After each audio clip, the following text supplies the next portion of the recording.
আমাদের দুইটা প্রজেক্ট আছে আর কি, একটা হলো কেরানীগঞ্জে আর একটা হলো কক্সবাজার।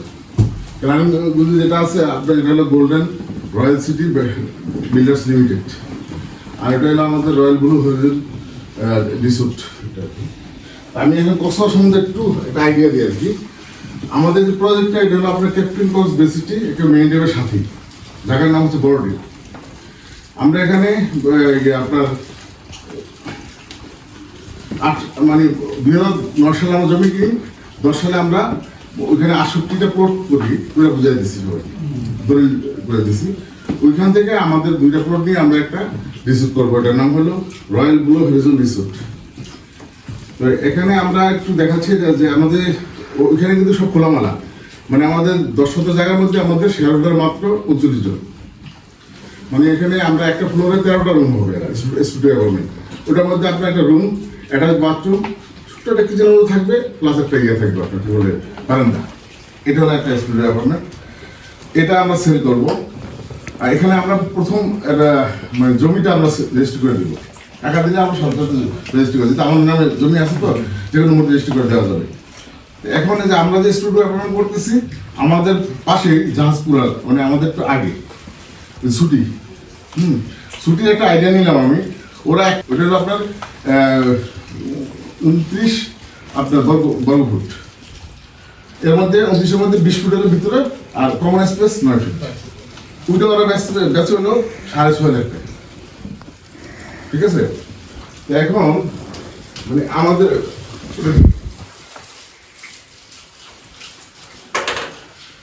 যেটা আছে, এটা হলো আপনার 335 বর্গফুট কমন স্পেস সহ। এখন যদি আমরা ছুটি হিসেবে যাই, তাহলে ওদের কমন স্পেস সহ হলো আপনার বলে 29/29, তাহলে আমাদের এখানে আসলে 11.55 এইটা ইউনিট। হ্যাঁ, এই ইউনিট আমরা যদি ওদের হিসাবে যাই, তাহলে এক ইউনিটের মূল্য ওদের হলো 6,50,000 টাকা। 50,000 টাকা। এখানে যদি আমরা যে 11.55 ইউনিট হয়, তাহলে একটা স্টুডিও অ্যাপার্টমেন্টের দাম হচ্ছে কত জানেন? 75,07,500 টাকা, মানে একটা। আর ওই একই জিনিস কিন্তু আমরা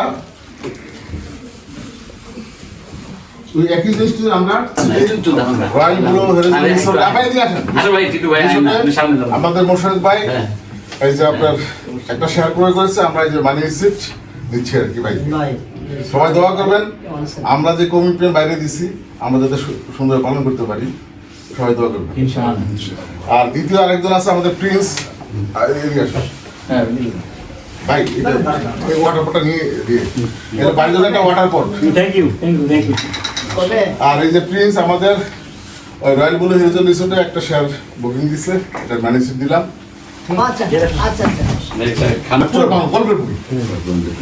মানে আর কিছুই নাই, করবেন আমার লাগবে তো দিচ্ছি তো।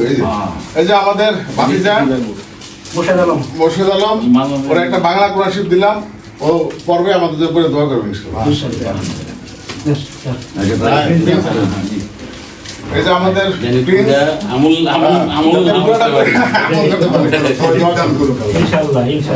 আর আরেকটা নিয়ে আসো। তার বাইরে আমরা এই যে একটা ইয়ে দিলাম, বাংলা কোরআনশিপ বাইক করে দোয়া করবেন। আর সে কিন্তু পাওয়া না হলো 20 শতকের কারণে। বাইরের জন্য একটা ওয়াটার পট। থ্যাংক ইউ ভাই। এটা হলো বাচ্চার জন্য, ঠিক আছে। আচ্ছা, এখন আমরা একটা কাজ করি, আমরা এই যে বাংলাদেশ মানবাধিকার কমিশনের জয়েন্ট সেক্রেটারি আমাদের ভাই ওই যে প্রোগ্রামে আসতে পারে নাই, আমরা কেসটা ভাইকে দিচ্ছি আর কি।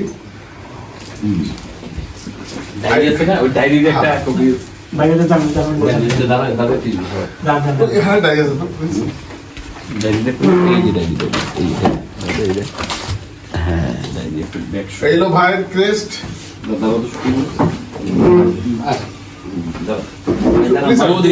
প্লিজ আসো, আমি তো মানুষ ঢাকা কম, প্লিজ আসো।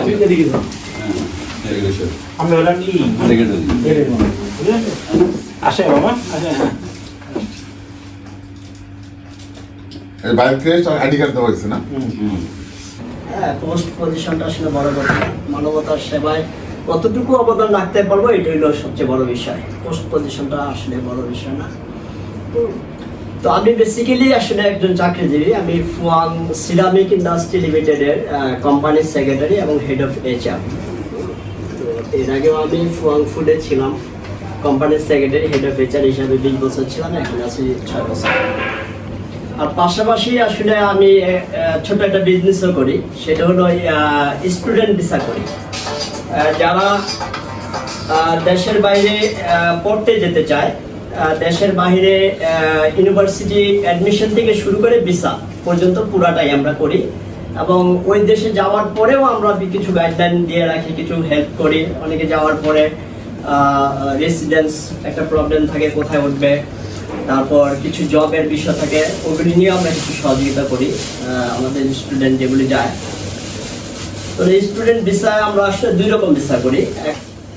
স্কুলিং ভিসা হলো বাচ্চার বয়স যদি 17 বছরের নিচে হয়, সেই ক্ষেত্রে 3 জনের ভিসা একসাথে করা যায়, বাচ্চা এবং বাবা মা 3 জনের ভিসা।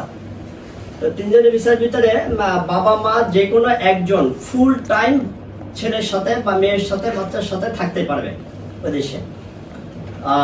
ফুল টাইম থাকতে পারবে, ফুল টাইম জব করতে পারবে। কোনো ধরাবাঁধা নিয়ম নাই কত ঘন্টা করবে কত ঘন্টা করবে না, সে সারাক্ষণ সার্বক্ষণিক সে জব করতে পারবে। আর একজন 3 মাস করে ভিসা পাবে, 3 মাসের জন্য যাবে, আবার ব্যাক করবে, আবার যাবে।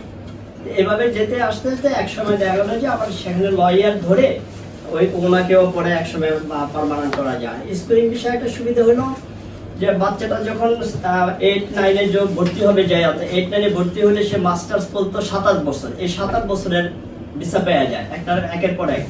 27 বছরের ভিসা পেলে কিন্তু অস্ট্রেলিয়াতে 4 বছর গেলেই পিআর এর জন্য অ্যাপ্লিকেশন করা যায়, তখন কিন্তু পিআর হয়ে যায়। পিআর হইলে তো বাবা মা সবাই পার্মানেন্ট হয়ে গেল। এটা হলো স্কুলিং ভিসা। আর আরেকটা হলো স্টুডেন্ট ভিসা, শুধু স্টুডেন্ট যাওয়া। স্টুডেন্ট যাইতে